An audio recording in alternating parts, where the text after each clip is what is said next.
శ్రీ సాయి సత్ చరిత్రము 35వ అధ్యాయము. ఓం శ్రీ సాయి నాథాయ నమః. శ్రీ సాయి బాబా జీవిత చరిత్రము 35వ అధ్యాయము. ఊదీ ప్రభావము. పరీక్షింపబడి లోటు లేదని కనుగొనుట. 1. కాకా మహాజని స్నేహితుడు, యజమాని. 2. బాంద్రా అనిద్ర రోగి. 3. బాలాపాటీలు నేవాస్కర్. ఈ అధ్యాయములో కూడా ఊదీ మహిమ వర్ణితము. ఇందులో బాబా 2 విషయములలో పరీక్షింపబడి లోపము లేదని కనుగొనబడుట గూడ చెప్పబడినది. బాబాను పరీక్షించు కథలు మొట్టమొదట చెప్పబడును. ప్రస్తావన. ఆధ్యాత్మిక విషయములో లేదా సాధనలందు శాఖలు మన అభివృద్ధికి అడ్డుపడును. భగవంతుడు నిరాకారుడని నమ్మువారు భగవంతుడాకారముగలవాడని నమ్మువారిని ఖండించి యది వట్టి భ్రమేనెదరు. యోగీశ్వరులు మామూలు మానవులు మాత్రమే కనుక వారికి నమస్కరింపనేల ఎందురు. ఇతర శాఖలవారు కూడా ఆక్షేపణ చేయిచు వారి సద్గురువు వారికి ఉండగా ఇతర యోగులకు నమస్కరించి వారికి సేవ చేయనేలా ఎందురు. సాయిబాబా గూర్చి కూడా నట్టి యాక్షేపణ చేసిరి. షిరిడీకి వెళ్లిన కొందరిని బాబా దక్షిణ యడిగెను. యోగులు ఈ ప్రకారముగా ధనము ప్రోగు చేయుట శ్రేయస్కరమా? వారిట్లు ధనము జాగ్రత్త చేసినచో వారి యోగిగుణములెక్కడా అని విమర్శించిరి. అనేకమంది బాబాను వెక్కిరించుటకు షిరిడీకి వెళ్లి తుదకు వారిని ప్రార్థించుట కచటనే నిలచిపోయిరి. అటువంటి 2 ఉదాహరణ దిగువనిచ్చుచున్నాము. షిరిడీలో పలి దైవం నేనే, షిరిడీలో పలి దైవం నేనే, చిత్తంలో పలి ధ్యానం నేనే, చిత్తంలో పలి ధ్యానం నేనే, నిఖిలం నేనే.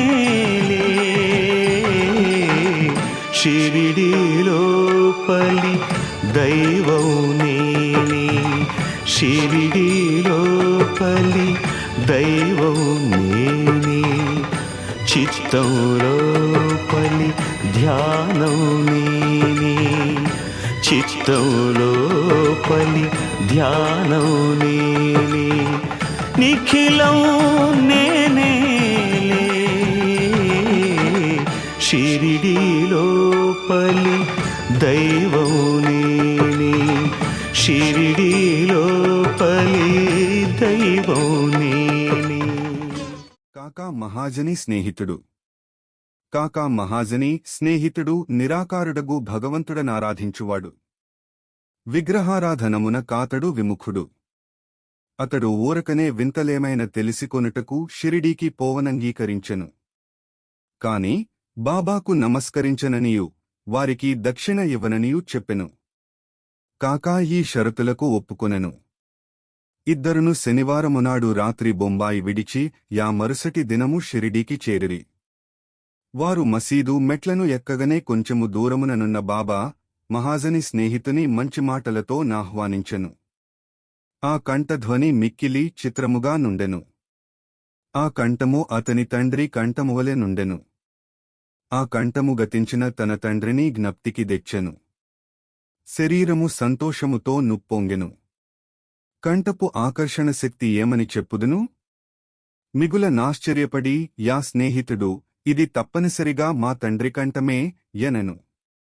వెంటనే మసీదు లోపలికి వెళ్లి తన మనోనిశ్చయమును మరచినవాడై బాబా పాదములకు నమస్కరించెను.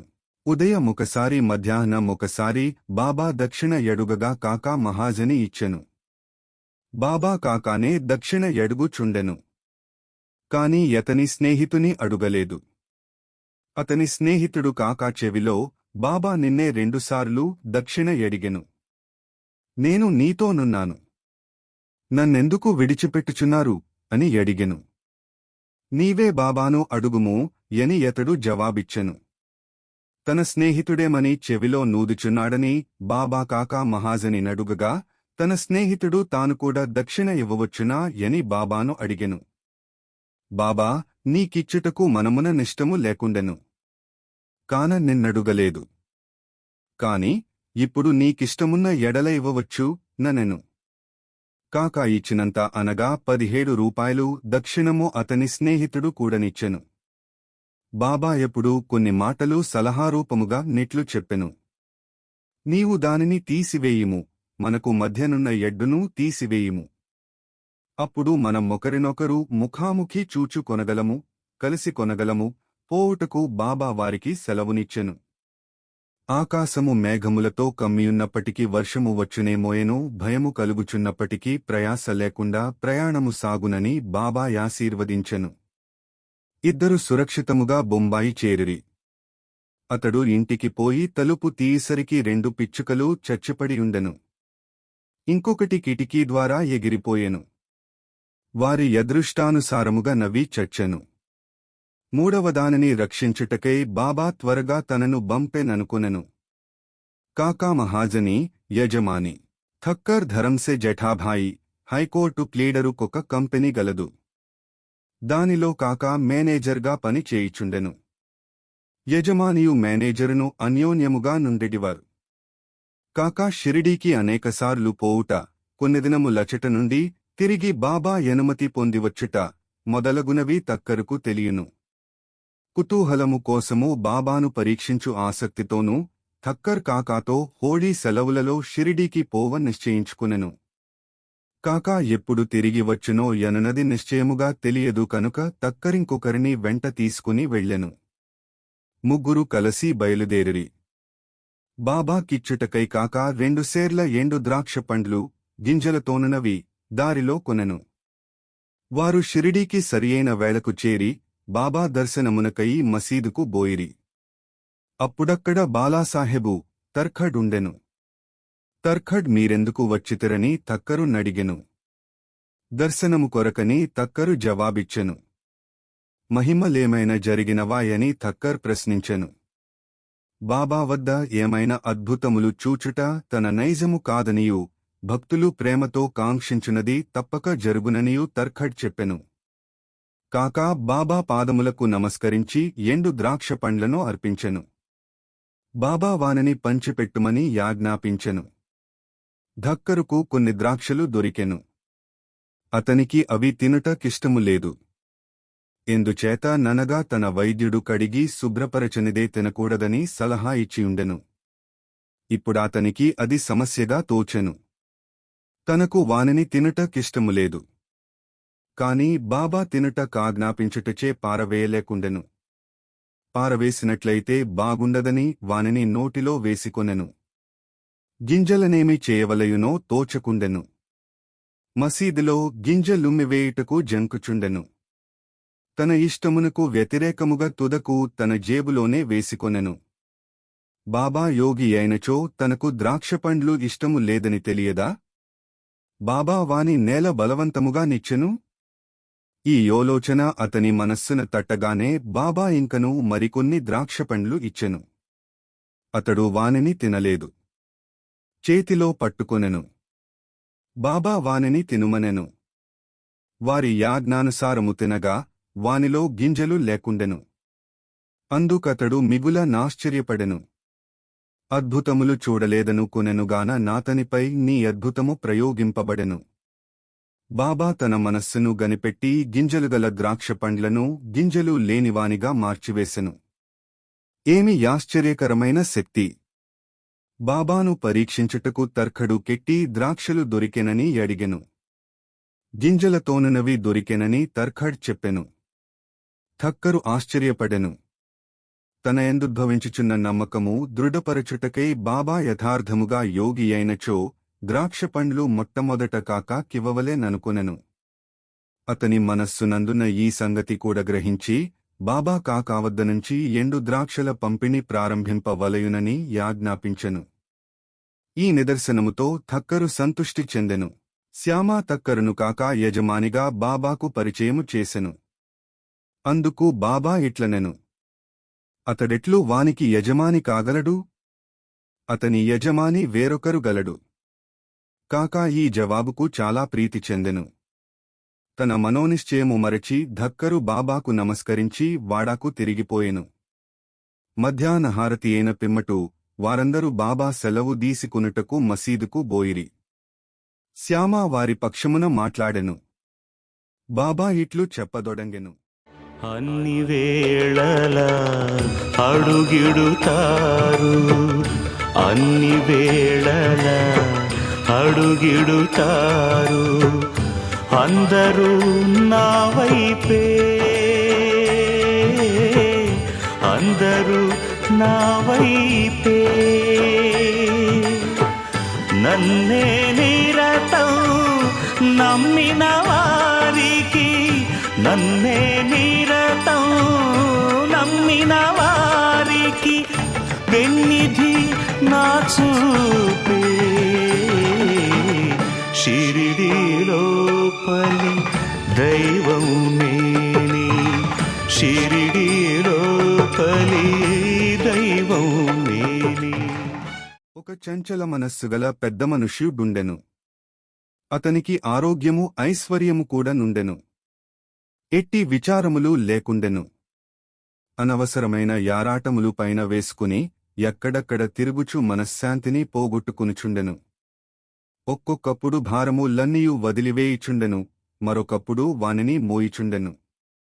అతని మనస్సునకు నిలకడ లేకుండెను. అతని స్థితి కనిపెట్టి కనికరించి, నేను నీకిష్టము వచ్చిన చోట నీ నమ్మకము పాదుకొల్పుము. ఎందుకిట్లు భ్రమించెదవు? ఒకే చోట నాశ్రయించుకుని నిలకడగా నుండు మని చెప్పితిని. వెంటనే ధక్కరదియంతయు తన గూర్చియే యని గ్రహించెను. కాకా కూడా తన వెంట రావలేననుకొనెను. కాని కాకాకు అంత త్వరగా షిరిడీ విడుచుట కాజ్ఞ దొరకునని ఎవరనుకొనలేదు. బాబా దీనిని కూడా కనుగొని కాకాను అతని యజమానితో పోవుట కనుజ్ఞనిచ్చెను. ఈ విధముగా బాబా సర్వజ్ఞుడనుటకు ధక్కరు కింకొక నిదర్శనము దొరికెను. బాబా కాకాను 15 రూపాయలు దక్షిణ ఎడిగి పుచ్చుకుని అతనికిట్లని చెప్పెను. నేను 1 రూపాయి దక్షిణ ఎవరివద్దనుంచి గాని తీసుకొనినచో దానికి 10 రెట్లు ఇవ్వవలెను. నేనూరకనే ఏమీ తీసుకొనను. యుక్తాయుక్తములు తెలియకుండగా నేనెవరిని అడుగను. ఫకీరెవరిని చూపునో వారి వద్దనే నేను తీసుకొనెదను. ఎవరైనా ఫకీరుకు గత జన్మనుంచి బాకీయున్నచో వాని వద్దనే ధనము పుచ్చుకొందును. దానము చేయువాడిచ్చున్నది ప్రస్తుతము విత్తనములు నాటుట వంటిది. అది మునుముందు గొప్ప పంట అనుభవించుట కొరకే. ధర్మము చేయుటకు ధనముపయోగించవలెను. దానిని సొంతమునకు వాడుకునెన నది వ్యర్థమైపోవును. గత జన్మలో నీ విచ్చియుంటేనేగాని నీ విప్పుడనుభవించలేవు. కనుక ధనమును పొందవలెననినచో దానిని ప్రస్తుత మితరులకిచ్చుటయే సరియైన మార్గము. దక్షిణ ఇచ్చుచున్నచో వైరాగ్యము పెరుగును. దానివలన భక్తి జ్ఞానములు కలుగును.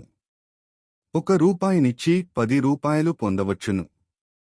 ఈ మాటలు విని ఠక్కరు తన నిశ్చయమును మరచి 15 రూపాయలు బాబా చేతిలో పెట్టెను. షిరిడీకి వచ్చుట మేలైనదనుకొనెను. ఏలన అతని సంశయములన్నీయును తొలగెను. ఆతడెంతయో నేర్చుకొనెను. అటువంటి వారి విషయములో బాబా ప్రయోగించు యుక్తి మిక్కిలి అమోఘమైనది. అన్ని బాబాయే చేయుచున్నను దేనియందభిమాన ముంచలేదు. ఎవరైనను నమస్కరించినను నమస్కరించకపోయినను దక్షిణ ఇచ్చినను ఇయ్యకున్నను తనకందరూ సమానమే. బాబా ఎవరినీ అవమానించలేదు. తనను పూజించినందుకు గర్వించెడివారు కాదు. తనను పూజించలేదని విచారించెడువారు కాదు. వారు ద్వంద్వాతీతులు. నిద్రపట్టని రోగము. బాంద్రా నివాసి కాయస్థ ప్రభుజాతికి చెందిన ఒక పెద్ద మనుష్యుడు చాలా కాలము నిద్రపట్టక బాధపడుచుండెడివాడు. నిద్రించుటకై నడుము వాల్చెదనే గతించిన తన తండ్రి స్వప్నములో గానిపించి తీవ్రముగా తిట్టుచుండెడివాడు. ఇది అతని నిద్రను భంగపరచి రాత్రియంద స్థిరునిగా చేయిచుండెను. ప్రతిరోజిట్లు జరిగి ఏమి చేయుటకు తోచకుండెను. ఒకనాడు బాబా భక్తునితో నీ విషయము మాట్లాడెను. బాబా ఊదియే దీనిని తప్పనిసరిగా బాగుచేయనని అతడు సలహా ఇచ్చెను. అతడు వానికి కొంత ఊదీనిచ్చి ప్రతిరోజు నిద్రించుటకు ముందు కొంచెము నుదుటకి రాసుకుని మిగత పొట్లమును తలక్రింద దిండుకు దిగువ బెట్టుకును మనెను. ఇట్లు చేసిన పిమ్మట సంతోషము ఆశ్చర్యము కలుగునట్లు అతనికి మంచి నిద్రపట్టెను. ఎట్టి చికాకు లేకుండెను. అతడు సాయిని నిత్యము స్మరించుచుండెను. సాయిబాబా పటమును తెచ్చి గోడపై వ్రేలాడదీసెను. దానిని ప్రతిరోజు పూజించుచుండెను. గురువారము నాడు పూలమాల వేయిచుండెను. నైవేద్యము సమర్పించుచుండెను. పిమ్మట నతని వ్యాధి పూర్తిగా తగ్గిపోయెను. ఎవ్వరు నన్ను ఏమంటున్నా, ఎవ్వరు నన్ను ఏమంటున్నా, ఏ కలత లేదు, ఏ కలత లేదు. ఒడిలో కలిసే ఏ నదినైనా, ఒడిలో కలిసే ఏ నదినైనా కడలి కాదనదు. షిరిడీలోపలి దైవం నేని, షిరిడీలోపలి దైవం నేని. బాలాజీ పాటీలు నేవాస్కరు. వీరు బాబాకు గొప్ప భక్తులు. వీరు ఫలాపేక్ష లేకుండా చాలా మంచి సేవ చేసిరి. ఇతడు షిరిడీలో బాబా ఏ మార్గముల ద్వారా పోవుచుండెనో వాని నన్నిటినీ తుడిచి శుభ్రము చేయుచుండెను. వారి అనంతరము ఈ పని రాధాకృష్ణమాయి యతిశుభ్రముగా నెరవేర్చుచుండెను. ఆమె తరువాత అబ్దుల్లా చేయుచుండెను. బాలాజీ ప్రతి సంవత్సరము పంట కోయగనే దానినంతయు తెచ్చి బాబా కర్పితము చేయుచుండెను. బాబా ఇచ్చిన దానితో తాను కుటుంబమును పోషించుకునువాడు. ఈ ప్రకారముగా నతడు చాలా సంవత్సరములు చేసెను. అతని తరువాత అతని కుమారుడు దాని నవలంబించెను. ఊదీ ప్రభావము. ఒకనాడు బాలాజీ సంవత్సరికము నాడు నేవాస్కరు కుటుంబము వారు కొంతమంది బంధువులను భోజనమునకు పిలిచిరి. భోజన సమయానికి పిలిచిన వారికంటే 3 రెట్లు బంధువులు వచ్చిరి. నేవాస్కరు భార్యకు సంశయము కలిగెను. వండిన పదార్థములు వచ్చిన వారికి చాలవనియు కుటుంబ గౌరవమునకు భంగము కలుగుననియు ఆమె భయపడెను. ఆమె ఎత్తగారు ఓదార్చుచు, భయపడకుము, ఇది మనది కాదు, ఇది సాయి ఆహారమే. అన్ని పాత్రలు గుడ్డలతో పూర్తిగా కప్పివేయుము. వానిలో కొంచెము ఊది వేయుము. గుడ్డ పూర్తిగా తీయకుండా వడ్డన చేయుము.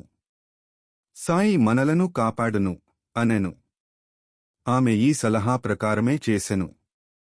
వచ్చిన వారికి భోజన పదార్థములు సరిపోవుటయేగాక ఇంకను చాలా మిగిలెను. తీవ్రముగా ప్రార్థించినచో యథాప్రకారము ఫలితమును పొందవచ్చునని ఈ సంఘటనము తెలుపుచున్నది. సాయి పామువలే గాన్పించుట. ఒకనాడు షిరిడీవాసి రఘుపటీలు నెవాసెలోనున్న బాలాజీ పాటీలింటికి వెళ్ళెను. ఆనాడు సాయంకాల మొకపాము ఆవుల కొట్టము లోనికి బుసకొట్టుచు దూరెను. అందులోని వసువులన్నీయూ భయపడి కదల జొచ్చెను. ఇంటిలోని వారందరూ భయపడిరి. కాని బాలాజీ శ్రీసాయే ఆ రూపమున వచ్చెనని భావించెను. ఏమియూ భయపడక గిన్నెతో పాలు తెచ్చి సర్పము ముందు బెట్టి ఇట్లనెను, బాబా ఎందుకు బుసకొట్టుచున్నావు? ఎందులకీ ఎలజడి? మమ్ము భయపెట్టదలచితివా? ఈ గిన్నెడు పాలను దీసుకొని నెమ్మదిగా త్రాగుము. ఇట్లనుచు అతడు దాని దగ్గర నిర్భయముగా గూర్చుండెను. ఇంటిలోని తక్కినవారు భయపడిరి. వారికి ఏమి చేయుటకు తోచకుండెను. కొద్దిసేపటిలో సర్పము తనంతట తానే మాయమైపోయెను. ఎంత వెదికినను కనిపించలేదు. బాలాజీకి 2 భార్యలు, కొంతమంది బిడ్డలుండిరి. బాబా దర్శనమునకై వారప్పుడప్పుడు షిరిడీకి పోవుచుండెడివారు. వారి కొరకు చీరలు, బట్టలు కొని యాశీర్వచనములతో బాబా వారికి ఇచ్చుచుండెడివారు. ఓం నమోః శ్రీ సాయినాథాయ. శాంత్యః శాంత్యః శాంత్యః. 35వ అధ్యాయము సంపూర్ణము. సద్గురు శ్రీ సాయినాథార్పణమస్తు. శుభం భవతు. ఎప్పుడు ఎక్కడ జన్మించాను, ఎప్పుడు ఎక్కడ జన్మించాను, ఏమని తెలిపేది, ఏమని తెలిపేది ఏరుల జన్మ యోగుల జన్మ ఏరుల జన్మ యోగుల జన్మ ఎవరిని అడిగేది షిరిడీలోపలి దైవం నేనే షిరిడీలోపలి దైవం నేనే చిత్తంలోపలి ధ్యానం నేనే చిత్తంలోపలి ధ్యానం నేనే నిఖిలం నేనేలే షిరిడీలోపలి దైవం నేనే షిరిడీలోపలి దైవం